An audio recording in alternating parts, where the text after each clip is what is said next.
Et on se retrouve, nous sommes bien lundi, lundi d'après Tabaski. Maam Khoudia dama ko bëgg. waaw da nga bëgg Maam Khoudia ñun ñu bëgg la. Al Mbaye Nder waxoon xale bu jigéen ba ci Tambacounda. Mesdames et messieurs, très heureux de vous retrouver sur CNM Challenge New Media, votre magazine du matin Challenge New matinal avec l'équipe que vous connaissez. On est en bleu et en rose aujourd'hui, beaucoup de paix, beaucoup d'amour aussi. Elle est en rose, rouge aujourd'hui. Rose. Florence. Rose, rouge. Rose. Oui, le rose au niveau des ongles, au niveau de la chemise, mais du rouge au niveau des lèvres. Voilà. Et le rouge, c'est vraiment la couleur de l'amour, c'est pas le rouge. yaa ngi si jàmm. sant yàlla bu baax Ben maa ngi lay nuyu di nuyu ñi ma bokk plateau di kontaan bu baax a baax feddaliwaat coloré yi. wolof yi ngay làkk moo doon feddaliwaat coloré am na wolof yoo xam ne dañ koy wax te doo xam sens bi lan la feddali dégg wolof xam nañu fi may waxee. feddali coloré mooy kontaan na. feddali coloré la ñu wax kenn du wax feddali coloré. j'ai dit feddali coloré. waaw parce que boo changé E bi par A day indi leneen. Elle est tubaab donc quand elle parle bon elle roule laser c'est normal ah. non elle est tubaab moom bu koy di wax jigéen ci plateau parce que Pape Cheikh moom la waxoon Rokina mu indi problème. ma petite fille Rokina que je salue au passage Mame Khoudia ça va bien. Ben. yaa ngi si jàmm. sant yàlla alhamdulilah. waaw noonu la de maa ngi nuyu bu baax. sant di nuyu yàlla suñu invité bi Pape Sow di nuyu coach. di beral nuyoo Flo. di nuyu également suñu téléspectateurs yi di leen wax ñu dal jàmm. léegi ak actualité bi. tey niin nga di xaru tabaski bi topp na la. def nga loo mën. bàyyi dégg naa lébu nag day bëgg yàpp day bëgg ndawal. am na ñu bañ a am. nañu bañ yàpp am na de.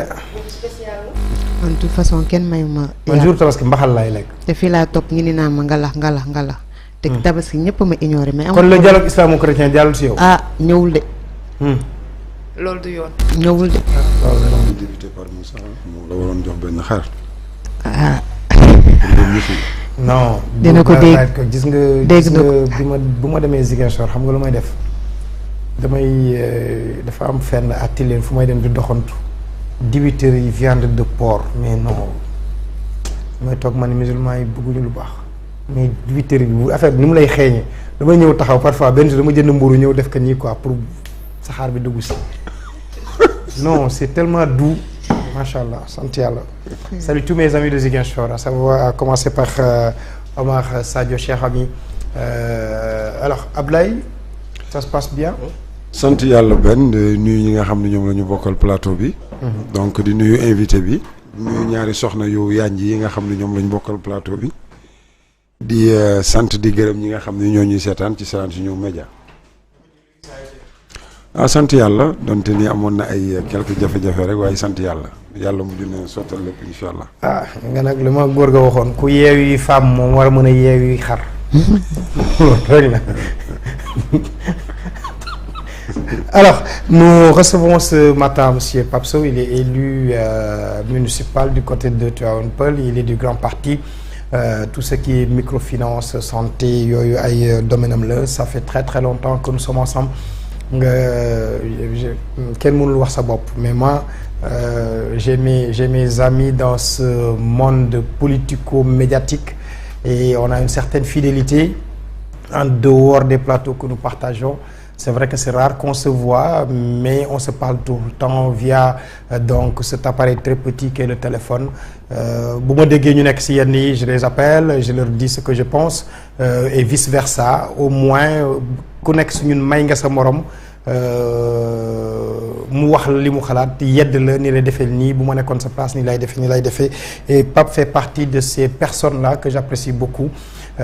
Parce que gis naa fi muy teg tànkam ci wàllu politique très sobre très correct la parole mesurée raison pour laquelle assez souvent boo nekkee fenn parfois sax da ngay am kersa bëgg pour bañ leen déplacer parce que bëgguloo leen coûter yenn yi mais ñoom ñoo la non mais tu y es quel que soit le médium nous te suivrons là-bas et ça fait énormément plaisir raison pour laquelle donc ma am honneur tey di ko dalal yaakaar ni nag sama xale yu jigéen ñi tey du ñu ko sonal. Parce que dégg naa bi ñuy démarrer léegi man leen grand parti kenn ki ne ma petit parti man que c'est pas un problème on verra petit parti grands hommes yooyu yëpp am na fi Pape bienvenue merci si Yeewu Suba Teel bi ñëw répondre suñu invitation. waaw Ben maa ngi lay delloo nuyoo di la ziyaare di ziyaare ñu ma bokkal plateau bi sa soxna yu yaan yi ak coach gannaaw bi ma leen nuyoo nag maa ngi sant waaw mais nag heure bi moom garaawul amul problème quoi liggéey bee koy laaj bon il faut ñu déplacer wu. alors le grand parti se porte comment. yow bul waxagum dara. waaw le grand parti se porte très bien maa ngi au passage sax di nuyu suñu président di ko masaw di ko ñaanal un bon rétablissement ndax dafa jagadi woon ba demoon France faju ji mais ñëw na avant julli gi rek ba ñu def benn réunion bureau politique quoi avant campagne bi di démarrer. def nañu réunion bureau politique le jeudi xawma le vendredi pour waxtaane suñu taxawaay ci campagne bi. comme ni ñu ko waxee nag moo njëkkee wax kan mooy Pape Sow. présenté wu tuuti quoi pour ñi ma xamul Pape Sow dafa nekk responsable politique boo xam ne nii Tivaouane Peulh la dëkk commune département wu Rufisque la nekk commune Tivaouane Peulh ñàkk léegi nag dañ cee yokk ñàkku rab quoi. ndax ñun bi ñu defee découpage bi dañu dolli beneen commune muy ñàkk rab ndax dafa nekkoon fële ci Jaxaay la bokkoon ñu indi ko boole ko ci commune Tivaouane Peulh. de ce fait dafa gën a yaatu quoi ma nekk nag grand parti di fa militer nekk tamit conseiller municipal ci commune bi grand parti ma bokk bureau politique comme ni nga ko waxee nekk tamit secrétariat national microfinance et crédit ci biir loolu nag bon ñu ngi ànd ak Malick Gakou suñu président bi mu créé parti am ba léegi ñu ngi ci di liggéey. grand parti moom wax dëgg yàlla parti bu jàmbaar la ci taxawaayam ñu ngi ci Yewwi Askan Wi di liggéey. alors waxagoo dara de. je vous laisse faire la revue. neen moom bu ma wax mën naa toog nii rek nekk benn. kon dafa am loo bëgg laaj Pape nii d'entrée. non après nañ jaar revue ñëwaat ci Pape nga xam ne damay jël largement le temps en Pape ñu waxtaan. ok. donc on va y aller avec Lamine si c'est bon. Direct News ou l'Observateur. maam Khoudia Lamine ma nga fee di la dégg. wax ka rek. man kañ wax naa ko moom rek laay may noppi. waaw toll nii Lamine. Direct News wala l'Observateur. voilà on commence avec l'Observateur donc. Qui revient sur la mort de François Mancabou. Donc mort de François Mancabou, première audition de l'enquête. Des témoins entendus par la DIC sur les derniers moments du défunt et sur les conditions de sa garde à vue. Des membres du personnel médical qui avaient en charge Mancabou entendus chez les enquêteurs. Par rapport à la politique et aux législatives prévues le 31 juillet prochain, Marième Faye Sall aux Parcelles Assainies en soutien au candidat de Benno Bokk Yakaar. L'ex-khalifiste Go Faye quitte Yewwi et Serigne Mboup à Nioro aux côtés de Ali Mané. Docteur Babacar Diop accuse la garde rapprochée de Sonko et dépose plainte. Toutes les déclarations des 8 coalitions engagées dans la bataille de l'hémicycle. Et pour toujours la politique et pour cette fois-ci la page internationale un peu.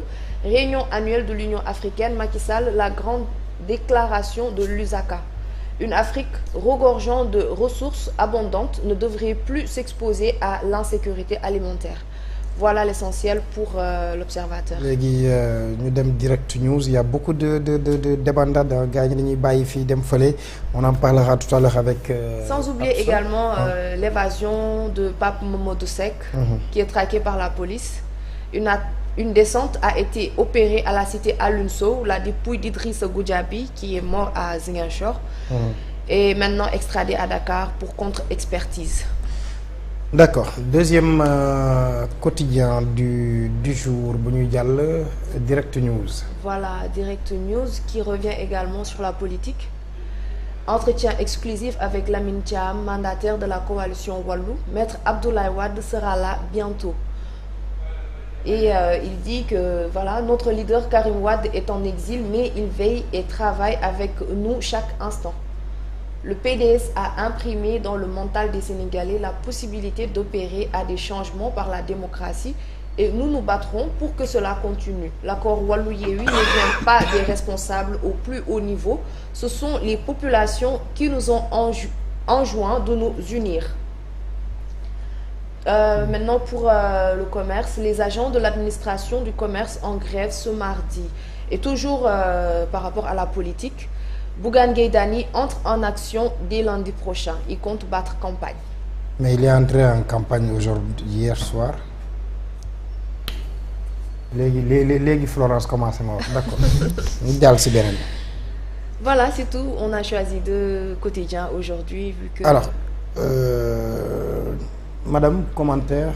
Sinon rek man ma dem jàll ci Pape. déedéet balaa ñu jàll ci Pape gis nañ fi ñu dellu si waat ci l'observateur Lamine gis nañu xew-xew yi fi nekk temps yëpp ci li nga xamante ne moo di langum politique bi gis nañ fi li nga xamante ne moom la dame de fer Marième Faye Sall na def jàppale ki nga xamante ne moo di jëkkëram mu nekk benn initiative bu baax mais par contre damay revenir tuuti ci li nga xamante ne moo jot a xew ci campagne bi gis nañ ne violation bi dafa bëri j'aurais aimé que ñu wax ci sànq maa ngi la ko doon wax ñu bàyyi xel ci population bi xam le ne lii du campagne présidentielle législative la parce que dañuy gis bu ñuy wax li ñuy wax Macky Sall 3e mandat yeggaguñu foofu instant yi ci jafe-jafe lañ nekk ak li nga xamante ne moo di assemblée gis nañ ne Yewwi que ce soit Yewwi bu ñuy wax tout le temps seen communiqué Macky Sall du nekk 3e mandat gis nañ fi aussi li nga xam ne jot na fee xew muy xeex bi nga xam ne am na fi diggante Thiès ba fii Guédiawaye ci ñaari langum politique dañoo ne su ma déggee Ousmane Sonko ci ay kàddoom danaa ne man sekkuma ak yéen wax moom directement day visé wu ci ki nga xamante ne moo di président Macky Sall mais dama gis ne saa yu tasanteeg benn coalition que ce soit ci opposition bi wala gouvernement bi dañuy gis ne xeex da ciy am te am na ñeneen ñu fi nekk gis nañu Aar Sénégal def nañ benn geste boo xamante ne tasante nag ñoom Sonko xeex amul mais pourquoi xeex entre opposition bi saa ñu tasante gis nañu xeex ak pouvoir bi lan lu tax lu waral loolu nekkuñu ci campagne présidentielle ci campagne législative lañ nekk ngir yàlla war a sóoli dimbale leen ñu li ngeen di dem fekk assemblée yéenay lekk ñun lekkuñu yéenay toog wax lu leen neex ñun tooguñu mais ñi ngi ñaan yàlla assemblée yi ñu gis yàlla bu mu am ci li nga xamante ne moom moo fi jot a am. Cri de cœur de Florence. léegi yow daal da nga ñuy songu daka mais bon kii tour de chauffe la rek pour dem présidentiel. Le président n'est pas candidat durant ces législatives. Mais jeudi, il était à Saint-Louis. Il profite de cette affaire-là pour inaugurer à gauche, à droite. Les gens ont compris quand même. Il n'a pas affaire à des enfants de cœur, à des nains politiques. Tourner yi def ni yépp mom c'est pour jàppale sa coalition. Donc c'est normal que Sonko qui n'est pas candidat itam mu dem jàppale ki ay nitam. Xam nga Sonko a réussi à imposer la dualité à Macky Sall. Mom la nawlo. Légui on va lui reprocher ça. Non waxuma dañ koy reprocher mais par contre dama ne comme moom nee na moom du wax ak kenn ku dul président Macky Sall kon boog bu tasanteeg beneen coalition boo xam ne ci Benno bi la bokk non et puis même sa façon de faire laisse à désirer quoi. Non man j'aime pas par rapport même ce qu'il a fait samedi micro RTS bi c'est vrai et il l'a fait également à la TFM c'est pas conventionnel quoi. Yéen a ngi may fàttali ni femme yi doon diaboliser maître Abdoulaye Wade à l'époque naan nitu fitna la Pape campagne bi ni mu démarré nii dégg nga la réaction des dames on a l'impression que Sonko veut imposer la cadence donc aux autres partis et que il faut qu'il soit toujours en vue en pole position par rapport à tous les partis soit ce sera lui ou le déluge. waaw benn li nga wax noonu la Flo nag xam naa dafa xaw a ju ma Florence xam nga koy dagg Flo laay wax. waaw parce que tey moom début bi gaaw na. Flo laay wax. benn la rek. benn li nga wax am na solo mais Sonko li muy def ak ni muy doxalee mu ngi ci rôle am ndax quel que soit alpha. lu ne fàng kenn du ko jeex. Yewwi moo fi nekk pour bañ a wax leneen quoi. di offenser ñeneen. pour wax ji gàtt rek ci tënk Yewwi moo fi nekk Benno sax nekku fi Yewwi moo fi nekk loolooy réalité bi sur le terrain looloo am foo dem looloo am xam nga bu ñu ne la waa Benno Bokk Yaakaar dañuy dem fenn ñu leen di sonkoriser naan Sonko te waa Benno ñoo ñëw. ñu xam ne kon réalité bi loolu la Sonko wax na dëgg interlocuteur am du kenn ku dul le président Macky Sall. loolu mooy li am. loolu mooy li am il faut ñu nangu ko rek bu ñu bëggee jàmm quoi. yéen au niveau du grand parti vous êtes ensemble. oui ñun ñu ngi ci Yewwi. mais est-ce que Yewwi nekkul actuellement di yeeweeku. gaa ñi ngi dem benn de. bon ñiy dem xam nga comme ni ñu ko waxee Yewwi esprit la ku dem tu perds fi ñu toll nii ku génn Yewwi da ngay perte. lan mooy waral divorce yooyu. bon ay frustration lay doon loolu mënta ñàkk ci ànd mën nañ ànd ñu am nuñ doxalee doxalin bi yow gisoo si sa bopp bu nekkee yow poste rek moo la yëkkati woon mais mën nga gedd nga bàyyi mais ku ne xam ne ñun grand parti par exemple investiture yi ni mu demee bien que def nañ ko mu jeex mais ñun kenn dégguñu ci te peut-être xëy na am na lu ñu naqari ci investiture yi mais kenn dégguñu ndax ñun poste intéressé wuñu esprit bi ñu àndee ci Yewwi ñun moom moo ñu intéressé te pacte bi dafa leer dañ ne dañuy ànd ci local yi ànd ci législative yi loolu mooy li jiitu après nag présidentielle nag bu ñëwee ku nekk dem liggéeyal sa bopp ki jël deuxième ñëpp tasewaat jàppale ko ñun grand parti ci loolu lañ nekk ñun ciment lañ benn yoon la ñuy tooy. dañoo mais que propose Yewwi et qu'on ne retrouve pas ci côté par exemple Benno Bokk Yaakaar parce que aussi quel que soit lu ñu mën a reprocher le président Sall en termes de réalisation mi ngi siy def lu mu mën j'ai vu par exemple quand je suis passé à Kër Massar que véritablement liggéey na fa loo xam ni que ni tey nit mën na si teg loxo waaw loolu par exemple di ko wax li président def di ko wax presque mooy géej am na ndox mu ngi mel ni tey nga jox Florence par exemple dépense 50 000 par exemple n'est-ce pas mu toggal par exemple ceebu ginaar def ci pressage bu mag nga lekk naan bon def na lu baax rafet na quoi mais ñaata moo des ci xaalis bi nga ko jox ñaata moo des 50 000 moom dépense voilà léegi bu nekkee beneen jour ñëwaat na encore beneen dimanche mu laajaat la 50 000 pour kii lee te 50 000 bu njëkk ba toog nga ci ginaar naan ci say jus ba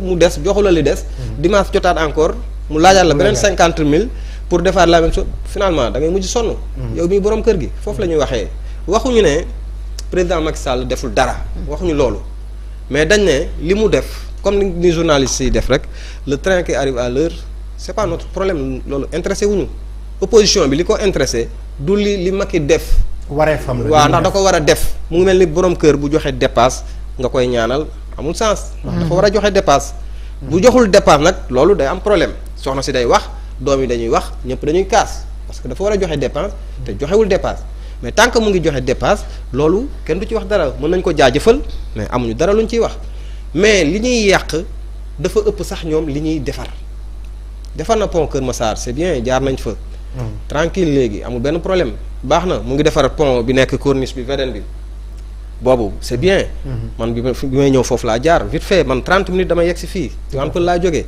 30 minutes damay yegg si fii n'est-ce pas kon loolu lu baax la mais loolu da koo war a def mais bu loolu tegew nee ñoom li ñuy yàq ci xaalis moo bari c'est ça le problème xam nga bu ñu demee ba géwélam ñu koy sàcc ay presque lu tolloog milliard xaw ma ñaata ci këram mais là dëkk bi fan lañ jëm keroog dama ko wax benn waaye ma ne que li ñu ko sàcc mu tudd milliard parce que waa ji ne 300 millions la yóbbu kee yóbbu 160 millions mu ni ma dans un pays normal bu doon 60 000 la sax c'est pas normal.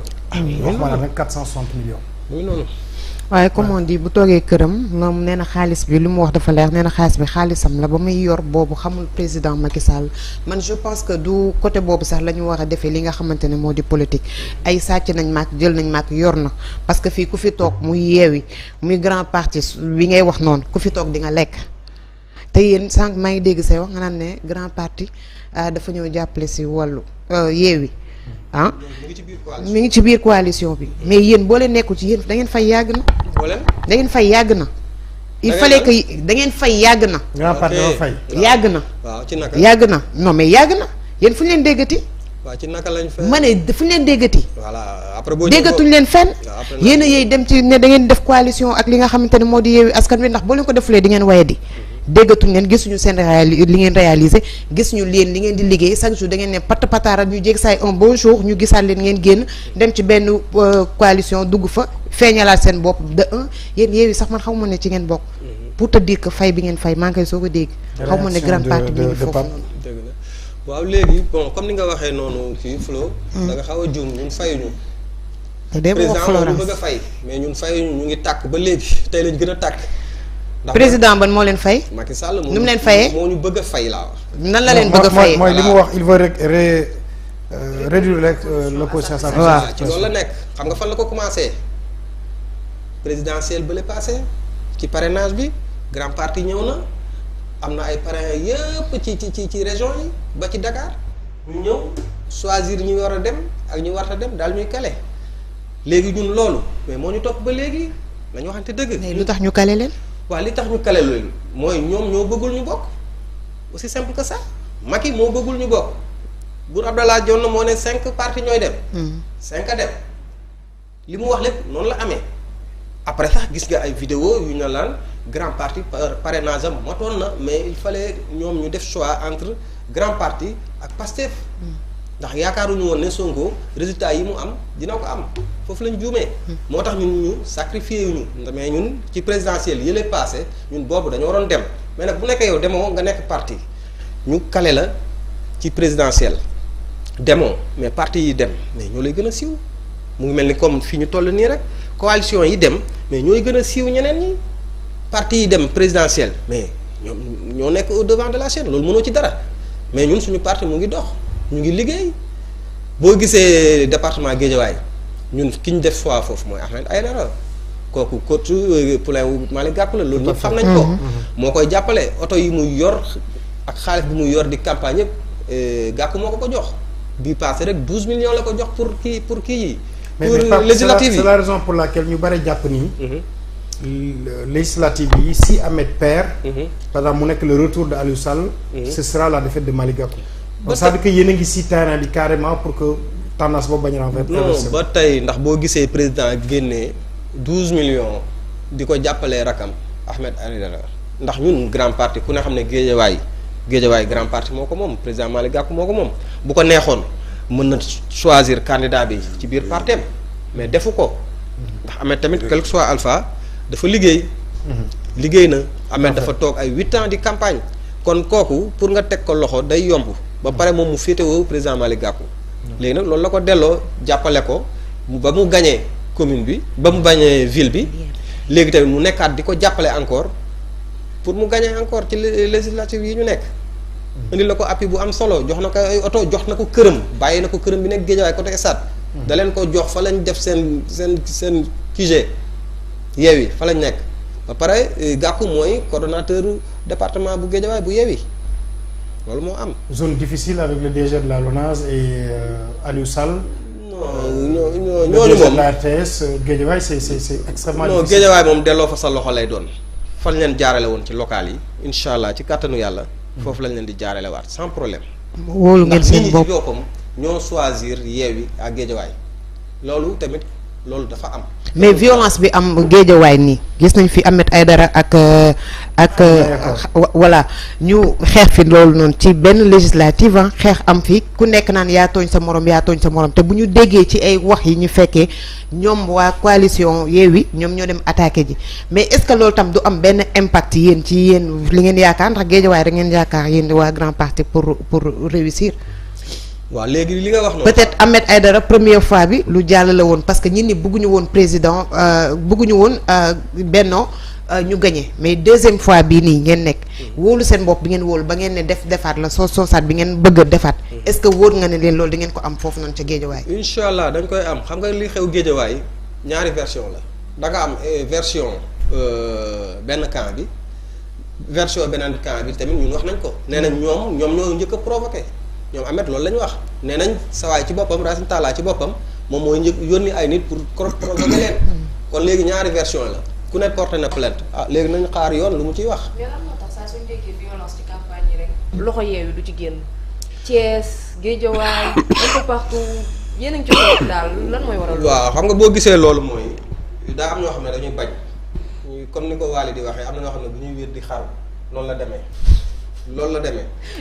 te yomb na de. non noonu la demee yeneen coalition yi du ma tudd kenn mais ñoom dañuy xam ne ñoom ci gannaaw Yewwi sax topp ñu fa. est-ce que du yéen yéenay provoqué. non ñun provoqué wuñu kenn mais nag ku ñu bëgg a provoqué ñun duñ la xaar ba nga ñuy provoqué wax dëgg yàlla ndax tamit comme niñ ko waxee ñun ñoo fi ne loolu la yàlla dogal dañ ko nangu Yewwi moom wax dëgg yàlla bu nekkee ci coalition rek la ñuy wax xam nga ñëwaguñ ci parti ci coalition la ñuy wax Yewwi askan bi moo fi ne gis nga Yewwi fii nga nekk nii bu la Yewwi yow defoon tête de liste yaa fi gagné te kenn xamu la kon loolu may la boo xam ne nii suñu borom moo ko may coalition Yewwi askan wi. Pape dañu ko wax ni que ni dynamique bi ngeen nekk nii.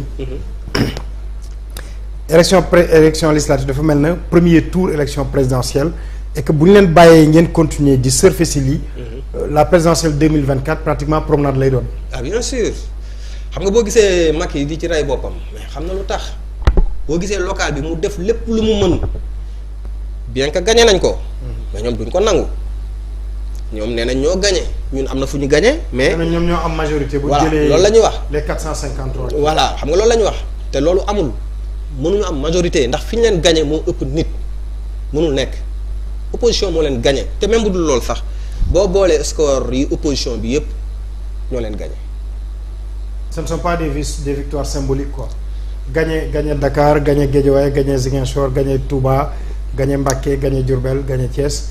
ne signifie pas que am nga majorité au niveau national ñoom loolu la ñu teg. non mais loolooy Sénégal à part Dakar deuxième ville fii mais Diourbel la. ak Touba boo gañee Touba gañee Dakar gañee Thiès ak yeneen ak yeneen ak yeneen ak yeneen ak yeneen waaw mais lu fi des. moom Fuuta rek la yaakaar. Fuuta rek la yaakaar te buy woote Fuuta nekkul waa Fuuta rek ay voté de ndax élection yi passé gis nañ ni mu demee. ay nit ñoo xam ne nii ñii ay 12 ans lañu am ak i 13 ans ñoom ñoo ko doon voté liggéey na moom ndax foofu kenn nekku fa mën na fa def lu ko neex mais fii nga xam ne nii nit ñaa ngi contrôler nit ñaa ngi xool ñu ngi ci bureau de vote yi ñu ngi ci centre yeeg yëpp fii pour mu def fi dara du lu yomb. kon vous ne sécurisez pas le vote rural. mais am na ñun mënuñu nekk fépp loolu gouvernement bi rek moo ko mën te ñoom am na sax benn commune bu nekkul ci local yi passé benn commune. ci Sénégal boo xam ne nii ñoom seen liste nekk fa am na comme ñoom la mën a dal asamaan ñun. Ablaye.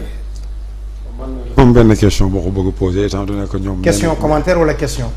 question commentaire ñoom nee nañ. parce que yéen ñëpp ci question commentaire ngeen. ñoom nee nañu ñoom ñoo fi ne. c'est que man li ma jaaxal mooy yéen. invité bu ngeen am rek da ngeen vous opposez à son parti. non attends on ne s'oppose pas à sa coalition. c'est parce que man mais tey dafa ñëw rek dëpp carte yi. début de campagne bi. j'ai vu Ahmed Aïdara parce que man koñom laa ne. équipe bu koñom lay entraîné man. muy amoo 456. ok donc man munuma beddi waa Guédiawaye mais dama gis ni ñoom bi ñuy débuté ci campagne bi moom bi mu jógee di dox ci mbedd yi dafa wéet loolu. même Barthélemy maa ngi ko gis démb mu ñëw Grand Yoff mais dafa wéet te pourtant ba mu fay ñëw ci local yi wéetul woon. mais Dakar moo wéet fi ñu toll nii. non du Dakar moo wéet c'est parce que xam nga gis nga nit. non mais président il était à Saint-Louis le jeudi 14 mais personne nañ ko wax te dee nag. l'essentiel daal mooy kenn ku ci nekk ci ñoom am na loo def loo xam ne neexul population parce que bu foogee da nga foog ni population bi yow yaa leen moom ba lu la neex nga def yow ci sa wàllu bopp yaa ngi nax sa bopp parce que ñoom démarche législative bi ni mu demee campagne yi ni mu demee war nañu xam ni engouement bi nit ñi amoon mi ngi wàññeeku lan moo tax engouement bi wàññeeku war nañu seetaat seen bopp parce que ñëpp ci violence mais est-ce que là c'est pas l'effet tabaski aussi. ça n'a rien à voir non du l'effet tabaski c'est parce que violence boobu nga xam ni moom lañ leen di jiiñ chaque jour te ñoom ci seen wàllu bopp mënuñ ci génne seen bopp loolu moom moo wàññi nit ñi nga xam ne dañ doon ànd ak ñoom est-ce que war nañu continuer ci sens boobu wala dañu war a changer doxali. waaw man defe naa violence bi ngeen di wax man gisuma ko quoi wax dëgg yàlla.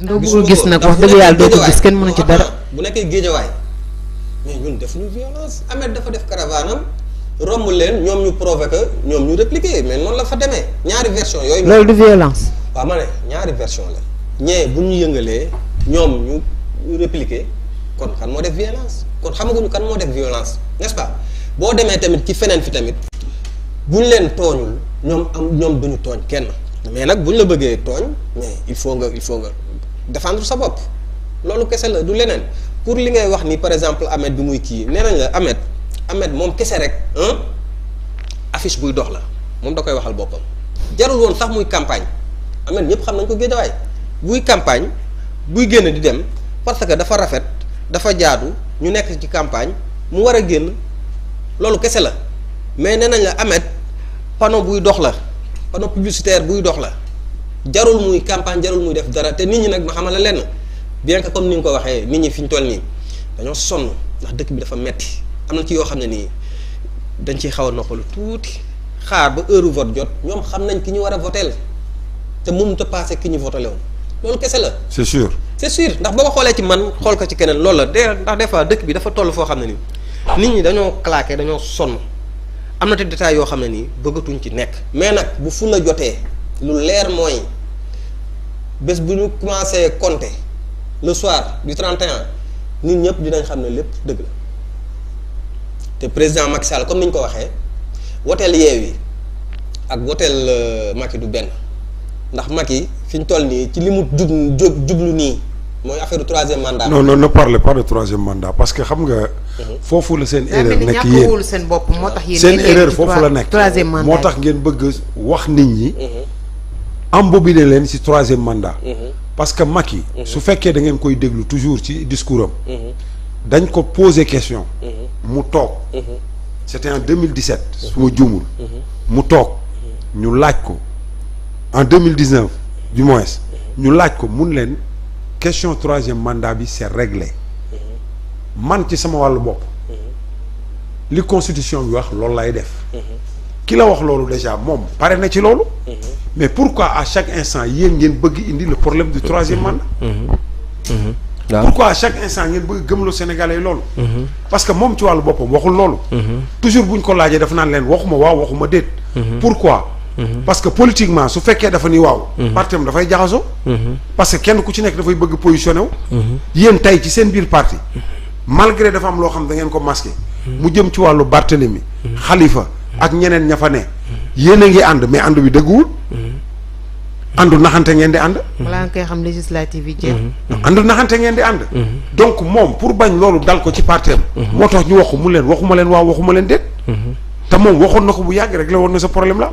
donc pourquoi ngeen bëgg gëmloo Sénégalais nii coûte que coûte Macky dafay dem vers le troisième mandat waaw mën naa ñëw ci loolu ah voilà boo gisee ñu wax loolu dafa am fu leer fu ñu ko teg n'est-ce pas ndax Macky ci biir partem moo ne affaire troisième mandat bu ko kenn wax ci partem loolooy benn ñi wax ne mënta nekk da leen dàq ñëpp gis nañ ko ay exemple la ngi fii ñi wax ne mën na nekk mën na am troisième mandat bu ko neexee mu yokkal leen ay grade neexal leen jox leen bonus loolu ñëpp ñu ngi koy fekkee ñun les faits rek la ñuy wax waxaluñ ko dara loo xam ne nii moom waxu ko wala def ko loolooy benn deuxièmement ñu laaj ko mu ne nii oui nii non moo ko wax ñëpp di dégg beneen bi encore fii le président africain yëpp tase di waxtaan ne léegi dañu bëgg ku nekk sa dëkk constitution bi nga def ci bu nekkee nekku ci nga def ci ne troisième mandat moom nanguwuñ ko ci Afrique mais moom moo bañ am na ñaari pays xaw ma ñetti pays africains yoo xam ne nii dañoo bañ ne duñ signé loolu te Sénégal ci la bokk mooy Macky Sall kon yooyu ay indice la yuy wane ne moom ci loolu la nekk buñ nëbbantee ci loolu la nekk te tamit loolu du responsable ne su ma nee pare naa sama parti day tas wala dëkk bi day tas mais yëpp nit ñu paasewul loolu mais moom fi ñu toll nii moom nii fi mu tolloon nii mooy jéem a xool moom kan mooy nekk candidat bu Benno 2024 moom ci loolu la waroon liggéey nit ñi teel koo xam ndax fi ñu toll nii li des ci 2024 motul sax 2 ans. ku la ne liggéeyu ci. mais bu ci liggéeyee tamit c'est zéro ndax nit ñi xamul lan moo tax moom mu doon wax horizon 2035 xam nga lu tax ma ko doon wax moom. waaw. horizon 2035 c'était que pour moom bu fi jugee mu dellu si waat en 2035 ñi nga xam ne ñëpp daf leen a dàq. dañoo ñëw révéler horizon 2035 boobu moo tax mu dàq leen. ñoom Mame Mbaye Niang ainsi de suite ainsi de suite. ñëwaat ci naka. non raison de plus ñëwaat ci naka. mooy yéen troisième mandat bi ngeen koy xaar doo leen ko fekk. parce que moom dafa am yu bëri yoo xam ne daf ko régler am ay paramètres yu mu teg te paramètres yooyu mu teg ay nitam ñoom ñoo génne paramètres yooyu génne boobu ñu génne paramètres yooyu moo tax ñoom ñëpp mu génne leen ñoom nekkatuñ fa parce que bu ñu fa bàyyi woon paramètres yooyu yéen tey doo leen wax waxi troisième mandat parce que waxi troisième mandat bi jiixi jaaxa rek lay doon ci seen bopp. ngeen koy politiquer di dem fekk moom nekku ci. waaw mais ñëwaat bi nga wax laa bëgg nga expliquer ko. mais ñëwaat bi mooy su fekkee moom président. waaw jugee na fi en 2024. waaw 2035 ku fi mënti nekk ñaata mandat ngay def. ñaar waaw. ñaar ngay def. waaw donc mu dellu si waat présenté wu en 2035. Macky ñëwaat fii. mën na ay nekk sénégalais amu fi. mais buñ fi nekkee nag. moom rek moo mën. non du problème moom rek moo mën. loolu mënul nekk sama sëriñ. gis nga Macky. li kon Malick Gakou mooy ñëwoon.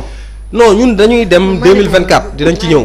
2024 ñun on est candidat. le grand parti. oui. doo leen bokkati ci non dama ne Yewwi wax moom naa la ci fi mu yem. législative bi la yem jeex na. wax naa la fi mu yem. non mais j'ai l'impression que vous n'avez pas écouté Pape parce que Pape dafa ne leen. dañu nekk ci benn coalition. Voilà. ñu dem local dem législative. Ok. fa la yem. présidentielle. ku nekk ak sa bopp. Voilà. bu ñu demee nag ba deuxième tour il pourrait se retrouver. voilà. xool nan la ñuy def pour. ki jël Yàlla deuxième. deuxième. ki fi nekk. Ki wala jël le premier deuxième. ñu yóbbu ko. non Voilà. c'est ce qu'avait fait Moustapha Niass ak ñeneen ñi. Voilà. bi ñu demee deuxième tour ak Macky. c'est que man Macky ak Abdoulaye Wade donc noonu lañ def donc foofu ngeen bëgg j'en dem. parlais avec Fatou Blondin Diop qui nous suit actuellement. qui est avec le président Ousmane Sonko et qui me dit li ma jaaxal ci médias yi mooy. Yewwi a commencé à dérouler son programme. pour wax lan la bëgg. ci législative yi. mais la presse ne retient que. la violence. ouais ouais. est-ce que itam loolu c'est pas une déformation des journalistes. nga xam ni que ni yow li la intéressé mooy liy xub. mais pas li nga xam ne moom mooy le contenu on demande toujours aux politiques de parler de programme. mais quand ils parlent de programme on les écoute pas est-ce que côté boobu itam ñun amuñu benn affaire bu ñu war a corriger. Yewwi bu nee programme lan la fi waxagum. waaw mais est-ce que di nga déglu Yewwi bu mais wax je programme. man non j'ai écouté mais wax nañ plusieurs fois de wax nañ programme de. non man sax je loolu pas moo dit doon que nekk waxuñu. sama question parce que souvent si seen allocution yi ñoom seen campagne bi en général ça tourne autour du troisième mandat. Kase ñun ñu question koy de déglu. l'homosexualité moo gën a fës. ak mais loolu gën a fës foo leen dem taxaw loolu ngeen di wax. s'il vous plaît voilà ñoom c'est souvent ils parlent de troisième mandat. question homosexualité bi ak négociation des contrats. mais à part ça qu'est-ce que vous proposez concrètement au Sénégal. waaw li ñuy proposer mooy bu ñu ñëwee wax dëgg yàlla li jiitu te intéressé sénégalais yi moom il faut ñu wax ci mooy affaire homosexualité bi il faut ñu criminaliser ko li waa Benno nangu ta def. mais est-ce que loolu priorité la. si actuellement priorité la kay situation économique non xam nga lu tax mu nekk priorité ndax li Macky wax mooy ñoom bu ñu fi nekkee amuñoo problème ak état ak population bi lañ amal problème mais loolu dañ koy régler te assemblée lañ ko mën a régler bu loolu passé comme niñ ko waxee assemblée ci boppam mënoo nekk yow di contrôler état bi ak gouvernement bi ba pare te yow say mbir dara leerul bu ñu ñëwee assemblée bi dinañ xool incha allah nan lay doxee ak ni mu war a doxee lu mel ni caisse noire bi nekk assemblée lu jar a xool la ay milliards la. c'est pas un problème Gakou Moustapha Niasse j'ai l'impression que li ngeen di wax waa Benno ci mbirum xaalis yéen foofu ngeen teg seen tànk parce que su fekkee da ngeen ñëw pour lëlmbatu la fa nekk ci xaalis xam xaalis ba fa nekk pour lan la waaw ak nu mu war a doxee ak nu mu war a doxee Voilà. parce que yéen ci seen bopp yéen a ngi wan sénégalais yi ni leen ñun kat xaalis bi intéressé nañu lan ngeen ci war a def suba ak lan ngeen bëgg sénégalais yi gëm ni moom ngeen ci war a def suba c'est là où se trouve le point d'interrogation waaw moom laa doon wax yeggaleegu ma dama ne bu ñu ñëwee par exemple comme caisse noire bi ñu jox waa assemblée ah te kenn xamul ñoom nan lañ koy utiliser mais loolu caisse noire boobu bu ñu ñëwee par exemple mën nañ proposer pour ñu dindi ko ndax jaru ko audité ko ba pare dindi ko jaru ko bu ñu ñëwee tamit ci salaire député yi bien que du salaire sax ndax kii la quoi indemnité la mais mën nañ ko def par session ndax am na ñoo xam ne du ñëw des fois du ñëw am na ñoo xam ne bu ñu installé ba pare ci lañ fay gëj du ñëw mais mën nañ ko def par session n'est-ce pas bu ko defee affaire bi dina xaw a changer tuuti et puis ñu xool tamit lépp loo xam ne nii buñ ko voté dina amal sénégalais yi njëriñ loolu la ñuy voté. mais Pape yow. mais programme bi ñu ngi lay wax programme bi yow nga fi wax. vas-y yow mi nekk si langue politique bi. est-ce que vous avez le sentiment que ni les Sénégalais bu ngeen di wax programme duñu leen déglu. non Sénégalais yi wax dëgg yàlla programme bi duñ ci bàyyi xel xam nga lan la ñuy bàyyi xel ñoom seen soxla ba xam mu ngi faju wala fajuwul. kon daal règle sociale bi moom moo ëpp solo. loolu Sénégalais bu ne muy man muy yow muy keneen looloo ko intéressé mais la nga bind ca livre rek yooyu ñoom du seen problème xam nga lu ñuy lijjanti ceeb bi ba xam yomb na. mën nañ cee jot diwlin bi courant bi ndox bi yoon yi affaire yu demee noonu liñ soxla seen i besoins yi nga xam ne nii c'est élémentaire yooyu noonu. la ñu bëgg vous promettez cela que boo leen ñëwee yooyu yëpp dana yomb pour les. non bu ñu ñëwee par exemple dama ne dinañ def pour li tax mu war a yomb ci loolu la ñuy nekk. par exemple comme bi kii yor bi mi yor xaw ma au conseil ak beneen bi. CSE. waaw yooyu noonu yi nga xam ne pour caser ay nitu mag yi kese la. bi Aminata Mbengue Ndiaye yor Aminata Mbengue yor ak bi keneen ki yor. mais yooyu li ñuy yóbbu ci xaalis kenn xamul nu mu toll te am na fu mu war a mën a dem. yooyu genre affaire yooyu la ñuy wax bu ñu ñëwee. vous pensez que ni loolu moom mooy régler le problème social bi ngeen di wax ni au Sénégal. non da ciy bokk. loolu les institutions là ngeen dindi leen. waaw par exemple institution bu doon dafay am un budget de 7 milliards. ngeen dindi ko. voilà récupérer 7 milliards yi. dindi bale récupérer 6 milliards muy 13 milliards. mais day ëpp 13 non dama la jox exemple rek laa lay yokk. waaw 13 milliards yi vous pensez que ni mën na régler le problème social des Sénégalais. mais 13 milliards yi. mais ñaata hôpitaux la mën a defar. wala école wala salle de classe wala xam nga. poste de santé salle de classe amu fi poste de santé amu fi ay hôpitaux amuñu fi. mais abri provisoire. mais Tivaouane Peulh boo demee am na classe yoo xam ne ba léegi toiture amagu ko. dañ ko tabax noonu rek yéen ñi nekk ci mairie bi foofu. non yéen ñi nekk ci mairie bi foofu. te war a taxawal waa Tivaouane Peulh ci loolu. waaw yéen lan ngeen ci def. waaw mairie bi ka fa nekk Macky Sall moo ko fa teg muy waa Benno la ñun voté lañ mën budget. bu ñëwee voté ne lii pour defar lii la ak lii ak lii ak lii ñun foofu lañ mën a yem pour ñu defar ko nag maire ba la ak bureau municipal am conseil municipal bi bu voté ba pare moom wàcc na ci peut-être contrôler après loolu lañ mën mais pour dem defar école wala dem defar kii mais loolu ñun mënuñu dara. ñoom ñoo ko war a defar mais li ngeen di defar ci école bi pour seen i njaboot la. ñun suñu njaboot sax déjà ñun yéen ña fa dëkk pour seen njaboot la ñun suñu njaboot sax tellement école ba dafa bon ba ñun suñu njaboot jàng fu ñun suñu njaboot yëpp privé lañ nekk. ndax école ba ça vaut rien partout au Sénégal nag noonu la public bi kenn dematu fa ñëpp seen doom ci privé bi la nekk ndax ñooy jàngale fële da ngay dem da ngi toog à 4 à 3 ci ay banc école yi. loolu mënu fa jëlee dara mairie bi defu fa dara. mairie ba moom defu fa lenn lu dul nekk ci boppam. mbuur laa lay delloo yàlla xam ne. mairie bi nekk ci boppam daal di dundee Tivaouane Peulh mais pas dundal Tivaouane Peulh ci boppam. te yéen ngeen nekk fa doon ay conseillers municipaux doon ay opposants nangu la fa nekk. waaw du assemblée ñu ngi nangu la fay xew. coowal suuf. waaw du ñu ngi nangu assemblée lu fay nekk. suuf bi bu leen neexee après ñu dugg si. waaw coach en sport on fait quoi. bon sport dañuy wax li nga xam ni moom moo jëm ci. temps fi mu doon kiiwee nii bëggoon naa ko fa kiiwee. non nañ def sport rapidement après ñu dem si suuf.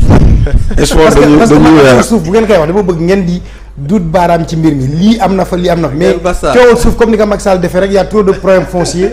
moi je suis pas d'accord avec ça. bon ci sport bi dañuy sargal waa di féliciter waa Ligue sénégalaise de football professionnel yi nga xam dañ doon sargal démb champion yi. ñi nga xam ne ñoom ñoo jotoon raw ci championnat yi ñu leen doon sargal samedi. joxe nañu xaalis bi. donc jox leen xaalis jox leen ay trophée donc mais ñi ci ëpp ñi nga xam ne ñoom ñoo gagné mooy Casa Sport presque ñoom ñoo raflé mise bi yëpp. bu ñu dellusee ci équipe nationale féminine bi nga xam ne dañ leen éliminé woon en quart de finale ñu jëlaat leen pour ñu def barrage jouer ak Tunisie pour mën a dem ci barrage continental bi leen di permettre ñu mën a qualifier coupe du monde bi nga xam ne ma nga war a amee ci Nouvelle-Zélande en 2023. ñoom nag démb ñoom ñoo gagné Tunisie au tir au but 4-3 bu ñu ko defee ci mondiaux yi nga xam ne moom mooy mondiaux Vidvodaw yi nga xam dañ ko war a def élément Vidvodaw yi nga xam ne ñoom ñoo war a dem représenter ji Sénégal dañu am problème mu visa jusqu'à présent ñu ngi ci ay doute ñu ngi toog di xaar donc en judo les 8 combattants sénégalais yi nga xam ne ñoom ñoo war a représenter le Sénégal ci judo yi nga xam ne ci xale yi muy cadet ak junior. donc bu dee ci cadets yi am nañu Libaas Ndoy am nañu Jaxu Seen Sonko am nañu Mouhamed Moustapha Mboub bu dee ci junior yi am nañu Omar Mballo am ki nga xam ni moom moo di Riyane Dakossa am Jojo Sonko am Adama Sambu ak Yacine Djiba donc loolu moom moo fi gënoon fees ci li nga xam ni moom mooy ci wàllu sport bi donc ñu jox leen ko. li nga gën a foore doo si wax de 456 nawetaan ka ñeen démarré le 8 août. non dañu war a yeggale nawetaane xam nga daaw dañ ko arrêté woon donc dañ ko arrêté woon. yéen na ngeen def comme école yi quoi. non c'est parce que les daaw universités sénégalaises. da ngeen di jël année académique bi dugal ko ci beneen bi. non daaw dafa amul violence bi mu amee violence bu fekkee zone yi ci yëpp toll ci stade demi-finale ñii quart de finale donc ñu arrêté nawetaan bi dans sur toute l'étendue du territoire mais ren dañuy continuer li nga xam ni fa la ñu arrêté woon donc ils ont repris équipe yi ñu jotoon éliminé ñoom du ñu bokkaat. ñoom du ñu bokkaat ñi nga xam ne ñoo tolloon ci quart de finale ñooy jouer seen quart de finale ñi toll ci demi-finale jouer seen demi-finale man demi-finale laa tolloon ak amoo 456 normalement je dois jouer le 23 wala le 24. man maa ngi la doon contre Notaire. maa ngi la doon wutal kii si mercato bi benn club. non Ranérou FC dañu moon dañu soxla entraîneur man ni dama lay yóbbu foofu Ranérou FC gannaaw Matam. gannaaw Matam loolu du problème parce que même xandaalu bu rëba sax ñi ngi demandé pour ma ñëw fa ren pour entraîner seen équipe mais comme dama war a yeggale amoo 456 su ma ko àggalee pare door a wax ak ñoom xandaalu dafa métti de. non bon yor naa leen 2 ans. yor naa leen 2004 ba 2006 yoraat leen 2008 ba 2009 donc xandaalu min naa leen xam naa leen donc. Dakar joué naa fi nawetaan ñaari yoon Ndiathiar ak ECG mais dama mujj bàyyi parce que violence bi am seen Dakar amul. en tant que centenaire yow yaa doon joué yow personnellement. boo ma temps nag j'étais vraiment élégant. waaw élégant lu wut ak football. non mais footballeur da ngay mën a solu. waaw football nandite. non da ngay mën a solu. ba pare être élégant sur le terrain. non kii wóor na ma ne moo doon toog ci banc. non jamais un footballeur da ngay élégant sur le terrain. am nooy taxaw non j'étais un bon 8. un bon 8 non j'étais un bon 8. non pas défense le relais entre attaquants yi ak défenseurs yi ma nekkoon si digg bi. milieu bi. d'ailleurs ki ma doon bokkal kii sama 6 bi moom il est en France parce que moom il y a cru man dama ko doon def rek pour la passion ñëw nekk benn jaaytaar si terrain bi ce qui m'intéressait c'était la tribune. ah bien sûr. voilà temps boobu ECG mais non boo fa Félix Antoine Diome bi. en tant que centre de Gibraltar loolu moom ça a été leur dose de thé donc. mais il était tellement gringalé que bon. ñoom ñi fa nekkoon ñëpp xale yu jigéen ñi ñoo leen bàyyi ci terrain yi. non attends c'est un club prestigieux foofu. non très prestigieux parce que. parce que ñun ay waa Medina leen daawoon dajeel ay waa Fass dañ leen doon wan ni que ni ñun nous sommes à un cran au-dessus. je me rappelle année bi ma yoree xandaalu ñoo bokk poule donc man ñoom ak Déggo Medina première match bi Déggo laa dajal gagné ko 4 deuxième match bi ñoom laa dajal door leen 2-0. donc après ñu continuer. les équipes de Fass ak ay mbotti pom man ñooñu moom ñooñu vraiment loolu boo demee ñaay cokkeer. fan gël tap xam daal de rëbës ñooñu noo mën def ñu xeex match bu nekk dañuy xeex. dañoo bëri donc histoire. non moi j'ai choisi. non ñaay cokkeer xandaalu je me rappelle am na benn match boo xam ni dama leen yor ñu bokk poule bi ñu bokkee poule ñu daje tournoi coupe du maire fekk moment boobu dama ñëw débuter entraînement boobu maa ngi def navigation. léegi gaal gi ma nekkoon waroon dem Niger ma dem Niger ak gaal gi donc ci diggante bi ma tolloo foofu may woote di laajte bi may laajte ñu ni ma ñaay cokkeer moo ñu gagné par série mais bi mu ñu gagné fii koñ bi dafa toj léegi man bi ma ñibbisee ma dajale leen ñu toog bu ñu entraîné pare ma leen dafa am benn question mu leen bëgg a posé ñu ma ban question ma leen dama bëgg a xam ndax yéen lan ngeen ñun ma ñun ñooy Rosa ma leen Rosa est-ce que tur la dama bëgg a xam lan ngeen doon ñun ma ñun ASC xandaalu ma leen ngeen di ASC ñii di ASC ñu gañe leen ngeen kenn du leen gañe su fekkee nii ngeen nar a continuer man déjà bi ma fi ñëw dama ne woon du ma ñëw pour entraîner leen parce que vous êtes violent comme lii ngeen di wane je préfère arrêter ñun ma noo coach bu dee loolu la kon bàyyi nañu violence bi année boobu ñoo joué bokkaat ak pour ñaay cokkeer gagné ñaay cokkeer non 1-0 donc après mu jeex. entraîneur nawetaan la du entraîneur boo ko yóbboo première division mun la dew ma xam nga dafa nag si ay joueurs yu mel noonu. boo leen ne kaay dem première division ñun la mukk ñoom nawetaan rek la ñuy xaar. c'est que nawetaan dafa am lenn lu si am loo xam ni il faut nga jouer ko pour mën ko comprendre. man dama daa woon football nawetaan après dem supporter ji basket. parce que ma copine était basketteuse. mais te boobu xaw ma terrain basket. bi Gorée dem Coupe d'Afrique te Lamine Dieng newoon fa man maa doon adjoint Lamine Dieng. Lamine Dieng bi muy dem ESO maa doon adjoint bi muy dem compagnie sucrière maa doon adjoint donc yooyu yëpp première division la donc quel que soit alpha première division neexul. yal na ko yàlla yërëm te yeexee ñu. on continue on est avec pour le rappeler donc Pape Sow di élu municipal nekk si Tivaouane Peulh Florence yaa ngi doon tudd ni que ni y a beaucoup de problèmes fonciers. ñu ngi bëggoon si interpeller Pape. waaw en tant que conseil municipal balaa may ñëw foofu sax bëggoon naa ñëw ci ki nga xamante ne moo di Papy Diop mooy maire bi fa nekk. Papis Diop. mooy maire bi fa nekk gis nañ ne coowal suuf bëri na foofu lool te boo nee yow sànq yaa ngi wax say wax di accuser ki nga xamante ne moo di maire bi ndax defu fa dara. ça veut dire que bu fa deful dara yéen ñi nekk conseil municipal yéen itam defoo leen fa dara parce que du moom muy dafa mel ni nga ne président Macky Sall ak i ñoñam gouvernement waaw boo nee ñoom bu ñu décidé président Macky Sall ne du def yéen ngeen jóg comme ni ngeen di waxee nii plateau bu nekk ngeen toog fa di wax ngeen jóg wax ne lii moo fi am lii moo kii mais boo leen toogee ne patt tekkaar te suuf si maire bi dong lekk ko yéen ñi ci ngeen bokk yéen conseil municipal lu tax ngeen gën a bëgg côté boobu loolu la fa est-ce que jëlul il n'est pas temps yéen réellement ngeen xoolaat lii nga xamante ne moo di coowal Tivaouane Peulh ñi nga xamante ne ñoom ñoo fay lekk ñu siwal leen wane leen ne ñii ñooy def lii ak lii mais boo leen toogee seen pax yéen ñu jox leen benn terrain wala ñaari terrain ngeen di jaay suuf ne pataaral toog est-ce que loolu dina dañ foofu ci Tivaouane Peulh. waaw problème yi nga wax nii par exemple est-ce que am nga benn exemple boo mën a joxe. mais bëri na fay. yow yaa dëkk Tivaouane Peulh. amoo exemple boo mën a joxe par exemple quoi pour mu mën ci wax mu gën a leer rek. boo ñu leeralee ñun xamuñu ci dara. waaw kon léegi comme ni nga waxee noonu. exemple bi nga jël baaxul jël ma exemple damaa laajte. waaw non exemple bi nga jël xam nga da nga ne dafa mel ni ñu nag maire bi dafa mel ni Macky ak ay ministre am. xam nga loolu nga wax exemple boobu nga joxee.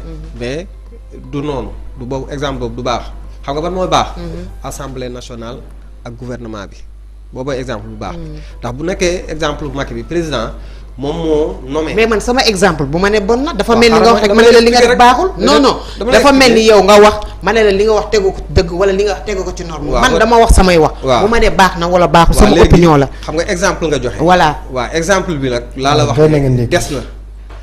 ndax bu nekkee kaawu président moom mooy fal ministre yi ne leen lii laa bëgg ñu defal ko par force. foofu laay waxee ak yow xam nga noonu lay demee. mais bu nekkee ne kaawu assemblée ak gouvernement bi. assemblée bu ñu ñëwee gouvernement bi day ñëw indi proposition am bu ko indee ñoom ñu votel ko moom mu dem doxali ko. bu dee conseil municipal ak. waaw bu nekkee conseil tamit la même chose la bu maire bi ñëwee. non xanaa ma yeggali déedéet fekk su ma la de dama ne la bu nekkee conseil municipal lu ñu bëgg a def conseil municipal bi mooy décider. ngeen dem jox ko. mooy décider ba pare. par exemple bu ñu waree. jàppale waa CNN. conseil municipal bi moo ciy waxtaan ba d'accord en réunion ñu valider ko ne ñi ñu war a jàppale ci at bi CNN da cee bokk n'est-ce pas. léegi le maire nag il est tenu loolu ñu wax noonu ci conseil municipal ba valider ko ba def lépp il est tenu moom mu def loolu par force. est-ce que comprendre nga léegi bu ko deful après ñun mën nañu gis ne defu ko. ñu attaqué ko ci loolu ndax ñun dañ ko jox ndigal conseil municipal bi mooy jox ndigal le maire pour mu def lépp lu mu war a def ci commune bi mais nag bu ñu ko joxee ndigal ba pare te moom nag defu ko yaa xayti ñun mën nañ lu dul constater ko xeex ko pour mu def ko ak laajte lu tax def ko forcer pour mu def ko foofu lañ toll. coowal suuf li léegi waaw léegi bu nekkee coowal suuf si tamit fenn laa fi gis mu am coowal suuf par exemple te tamit waxtaan wax dëgg ca la n'est-ce pas. waxtaan wax dëgg ca la nekkul ne moom moo nekk maire lu ñëw rek ñu ne.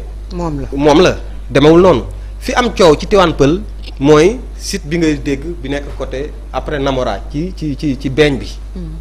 foofu moo am problème mooy ñi ñu toj seen kër yi fi VDN bi war a jaar ak yu demee noonu foofu moo am problème te foofu ni mu amee problème mooy une partie état moo ko jël ndax VDN bi moo fa war a jaar ñu am benn boulevard bu ñu war a soxla bu 20 mètres largeur. wala lu ko ëpp boo xam ne ni loolu VDN bi moo fay jaar tëli la kooku intérêt public la VDN lay doon léegi mu am yeneen yu des yoo xam ne nii ay këru jàmbur la woon ñeneen profitoo nag bëgg koo jël ci biir toj bi affaire bi noonu la demee te fañ toj tamit wax dëgg yàlla titre foncier état la. du domaine national titre foncier état la état moo ko moom. du domaine national wax naa ko benn bi ma invité 2S foofu mairie bi mënu ci dara du yàgg-yàgg ba nga gis kuñ toj këram mu ñëw indil la délibération commune bi ne la sama këyit a ngi nii sama kër dañ koo toj du am ndax mairie bi amul compétence su délivrer ay këyit foofu ci secteur boobu ndax foofu état moo ko moom te boo gisee état moom ko mooy aéroport Diass bi dañ ko bëggoon indi Tivaouane Peulh biñ ko bëggee indi Tivaouane Peulh temps Wade na léegi nañ titré foofu biñ ko titré def ko ci turu état biñ defee liggéey bi ñuy def xool affaire yu demee noonu xool ba xam dina fi mën a nekk ak yooyu étude de sol beeg yooyu ñu gis ne suuf si du ko àttan ñu bàyyi ko yóbbu aéroport bi Diass mais nag problème bi mooy bi ñu ko bàyyee yóbbu aéroport bi Diass dañu waroon dindi titre bu ñu def foofu mais dañ ko ciy bàyyi li ñu ko titré woon état au lieu que ñu dindi ko comme aéroport bi nekkatu fa mais dañ ko faa bàyyi léegi nag bu ñu ko fa bàyyee nag dafa am ay promoteurs yoo xam ne nii ñoom ci loolu rek la ñuy dox ñoom ñooy yéeg ca kaw dem ay domaine dem ci ministères yi dugg fii génn fii gis président ba lijjanti ay këyit ci titre foncier état boobu loolee lañ leen koy jox loolooy benn ñaareel bi tamit foofa noonu Tivaouane Peulh ñi ko sanc pël yi seeni ay tool la woon Tivaouane Peulh fi ngay gis noonu fi nga leen fekk ñu dëkk ñu woon foofu ca kaw beeñ ba lañ dëkkoon ci suuf su weex ci montagne yi foofu lañ njëkkoon dëkk après lañ gis ne fii beeñ bi nii la def ñu xam ne fii du dëkkukaay ci lañ wàcc ñëw ci zone bu plat bi mais seeni kër yañ dëkkoon dëkk fële la kon foofu ñoom naturellement comme liñ Lebu yi di def foofu ñoom ñoo ko moom ñoom nag ñoo koy jaay boo ñëwee yow ñu yóbbu la foofu jaay la man sama am na ay connaissance yu ñu yóbbu foofu jaay leen mais ñoom buñ la koy jaay ñoom ñoo ko moom ndax ki lay jaay foofu day nekk site boo xam ne nii moom par exemple fi la dëkkoon toolam fi la nekkoon fii lay bay kon kooku moo ko moom ci kër bu nekkee ne pour moom nii rek ñoo ko moom mais amuñu këyit buy won ne ñoom ñoo ko moom mais ñoom ñoo koy jaay léegi bu ñu la ko jaayee nag état ñëw soxla ko état moom même boo yoree titre foncier sax bu ko soxlaa am na droit ñëw toj ko jël ko delloo la waxuma la nag foo xam ne nii moom foofu site boobu Tivaouane Peulh daal li ci ëpp noonu la fa demee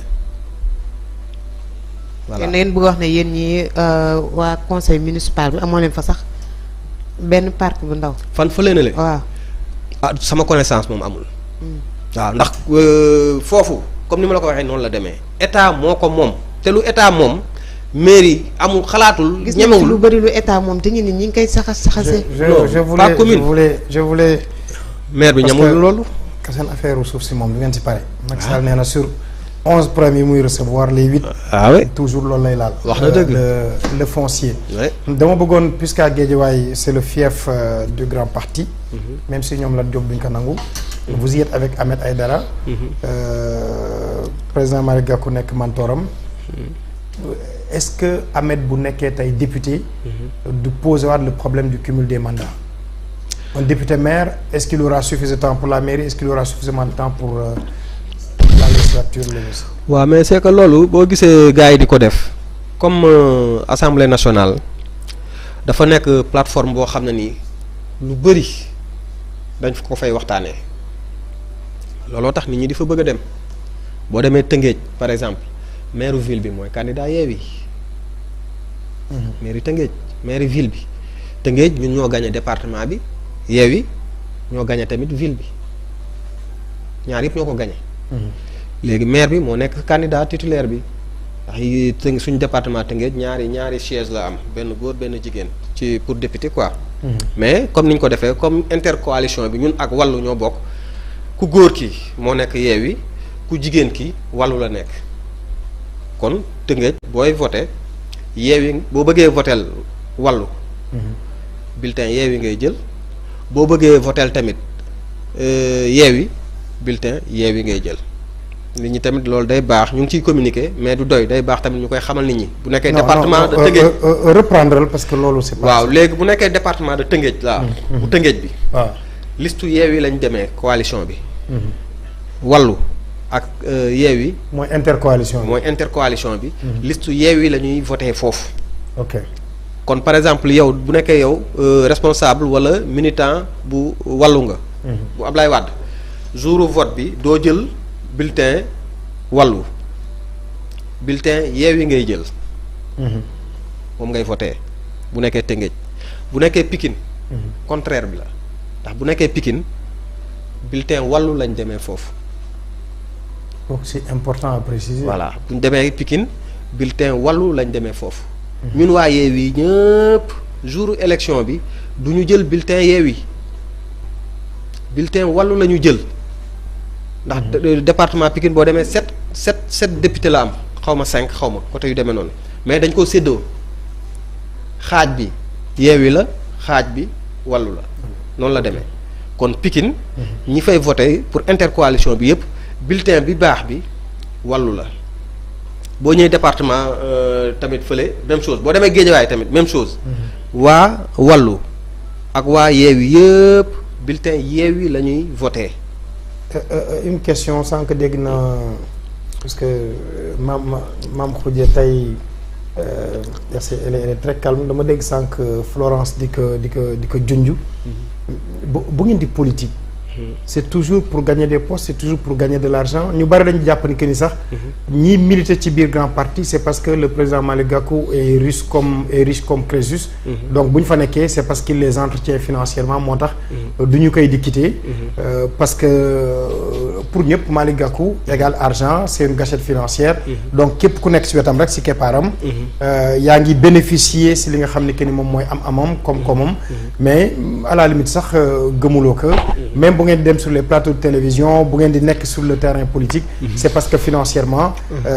poche yi fees na. waa ji def na suñu fi war a def est-ce véritablement perception boobu Sénégalais yi di am ci grand parti mooy li am. dëgg la waaw ni nga ko waxee benn ñun ak suñu militants yi des fois dañuy am genre problème détail yooyu waaw ñoom dañuy jàpp ne lépp rek.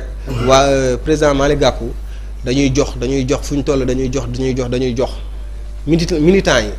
à la base. par exemple ñoom loolu la ñuy jàpp mais tel n'est pas le cas n'est-ce pas waxoon naa la ko. demeewul noonu n'est-ce pas ndax ñun suñu sortie yi ñuy def mais yëpp campagne locale yi par exemple laay njëkkee def naa ay sorties biir Tivaouane Peulh def naa ay tournées mais sur fonds propres su may dem réunion département Tëngéej sur fonds propres laay defee damay def sama gasoil dem. Est-ce que du investissement une fois que ngeen am poste bi waaw ñun politique bi ñun par volonté lañ koy def ak bëgg affaire yi changer moo ñu ci dugal ndax bu nekkee affaire u xaalis rek ci pouvoir bi la ëppee bu nekkee affaire u xaalis am ñu nekk grand parti état jege na leen pour jënd leen. am na ñoo xam ne dem nañ mais am na ñoo xam ne dañu garder seen dignité xam na ñoom. parce que waa ji moom mi ngi débauché rek. waaw am na ñoo xam ne dañu garder seen dignité ku mel ni professeur Thiam. nga xam ne mooy suñu chargé des élections nationales bu grand parti université la nekk kooku xam nga ne ak wala ko suñu coordonnateur Pape Sow. ñooñu état day jéem lu ne pour jéem leen convaincre pour jéem leen corrompre mais ñoom dañu bañ nanguwuñu ndax dafa am lu ñu ànd ak président Gakou mooy changement man boo gisee mooy politique parce que man dama dëkkoon Guédiawaye laa dëkk fa laa juddoo fa laa màggee fa laa yaroo ba ni ma amee sama kër ma dem Tivaouane Peulh sama kër papa mu ngi Guédiawaye ba léegi. ma ne nag man su ma ñëwee Tivaouane Peulh bi ma ñëw Tivaouane Peulh yoon yi suuf toolu Ablaye Wade xam ngeen ko. foofu ngay wàcc mur ba waaw jël saret temps boobu laay wax de. jël saret moom ngay yéeg pour dem Tivaouane Peulh. boobu man xam nga loolu yàgg na. saret ngay jël foofu pour dem Tivaouane Peulh mais ma ñëw dëkk fa ma ne kat man li ma bàyyi sama kër Géejawaay. man bi may toxu sama kër Géejawaay sama kër papa Géejawaay dama fa bàyyi ndox courant téléphone ma ñëw sama kër fii toxu si Tivaouane Peulh amul courant ay gas suul lañ amoon ñu nekk fa di wax di dugg di génn di wax di dugg di génn ba sant yàlla fi ñu toll nii courant bi jege si na tuuti ndox mi des na mais mu ngi ñëw tuuti ndax man li may waxee sama kër pompe laa yor pompe courant laa yor moo doxal kër gi yëpp ndax ndox mi yegsiwul n'est-ce pas côté tëli bi tamit des na ay tëli bu xonq moo fa am te yeggul fa mu war a yegg ci combat boobu lañ nekk moo ñu dugal ci politique bi mais ñun politique bi ñun ñoo ciy def suñu xaalis mais ñun amul luñ ci am gis nga buñ toogee pause nii defuñu politique sama jabar danaan ma bàyyil ndax la may réaliser bu politique bi tàmbalee. damay kale du ma ko mën lépp lu may defar rek day fekk ñu am pause ci politique bi ma mën a profitoo defar sama ay chantier yi ma bëgg a defar sama àdduna mais buñ ne tak politique bi commencé na campagne commencé na lii commencé na yooyu yëpp dama koy teg lépp damay investir ci politique bi te Gakou joxuma 1 franc pour loolu. tout à fait. Gakou j'ai vu par exemple j'ai été sidéré que des gens m'appellent depuis Saint-Louis pour me dire ton ami ton frère Mayoro Faye Macky Sall daf ko jox 250 millions pour mu dem battre campagne contre Wallu ça fait mal quoi boo xamee yow sa xarit xam ki ngay nekkal ñu ne la jox nañ ko 250 millions pour mu dem battre campagne bon ça fait très mal te yow nga xam lan ngay wax ak moom xam lan ngeen di nas yéen ñaar xam moom lan lay dund xam ni que ni ma nga am prêt di ko fay ca banque ba ñun la jox nañ ko 250 millions pour que mu quitte Abdoulaye Wade dem yàq der nga xam durant les 20 dernières années lan la da ci PDS ça fait très très mal c'est pourquoi je dis que man politiciens yi ñoom mën parce que la ñuy nangu man franchement c'est pas tout facile doon naa ko wax Bougane la semaine dernière je lui dis je peux pas comprendre lu nekk ñu koy teg sa der et puis tu continues quoi mu ne ma non mais boo xasee ba dugg moom virus la. engagement la rek boo ci duggee luñ la wax rek neen waaw. engagement la rek. parce que am na loo xam ne buñ la ko junjee it def nga ko. te Sénégalais mën ngaa wax waaye bu waxee am na loo xam ne am na. mais mën nga ko bañ a def tamit. ah déggoo li ma la wax bu amul yi dina ami. ah bu amul bu deful. boo deful. di nga defi.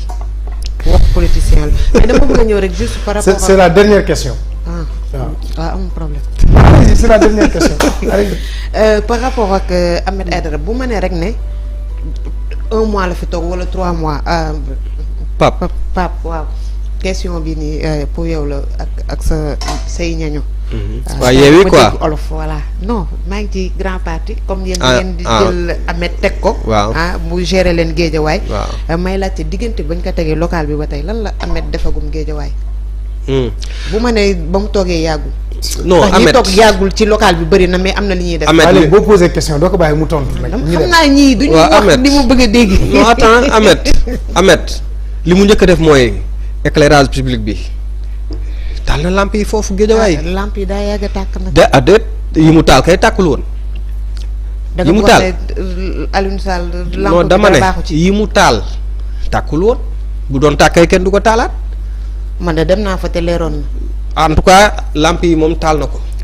n'est-ce pas waaw. te en parlant de Guédiawaye ni ñu ko def ci installation bureau bi mais dafa jekkul baare yëgoo di ko def les bâtons sur les roues pour mu bañ a mën a liggéey mais ba pare ñu bëgg ko laaj yenn résultats yi mais mënul nekk. kon lampe daal la fi defagum. non ci li ma xam mu ngi liggéey li mu war a liggéey xam nga nag man nekkuma dëkkuma Géejawaay. man maa ngi dëkk Tivaouane Peulh. beneen département la bi la nekk waaw mais moom mu ngi liggéey Géejawaay bu baax sax Ahmed ak population bi benn lañ moom bari na ko ba buy xëy day dox te gisuma ñu maire bu ñemee loolu. ñun suñu maire da ñun buñ ko bëggee gis duñ ko gis lu mel ni julli gi. Papis Diop mes la def kenn gis ko kenn dégg ko. kon baalante wu leen àq. boo gis kay ngay baal àq. koy gis moom bu soxlaa pour terminer rek ci foofu maire bi gis nga boo gisee mu wut 2e mandat bii du dara lu dul escalier pour jàll. mais gëmu ko ñoru ko defar Tivaouane Peulh tax koo jóg nekk ministre wala nekk leneen jaare ko ci ñaari mandat yi mu jël moo tax maa ngi naan waa Tivaouane Peulh da ngeen a juum ndax dañoo jël local bi joxaat ko waa Bennoo te biñ ko joxee la première fois da leen wat nel waa Tivaouane Peulh commune bi yëpp mooy def fa dara kon ñu joxaat ko une 2e fois ma ne leen nag da ngeen a juum mën ngeen a def rëccu législative léegi ñëw massivement voté leen Yewwi pour won ko ne dañoo juumoon ci local yi ndax yow moto leen li nga doon campagne bi nan ngeen koy dérouler foofu dernière question. donc Pape ma lay gërëm di la sant xale bu jigéen lakkal na léegi yow yaay continuer ak Pape parce que am nga leen lu ngeen war a def balaay Pape di dem kooku moom dellu madame merci beaucoup tey moom doo suba kalaw de tey moom bàyyi tëni mu suba kalaw ba suba incha allah rabbi Florence jërëjëf. merci beaucoup Ben. sonal nga Pape de. waaw di kontaan ci Pape c'est normal dama la sonal est-ce que. non waaw mi ngi noonu. waaw mais c'est un bon débatteur il s'énerve pas il est toujours convivial toujours. voilà coach.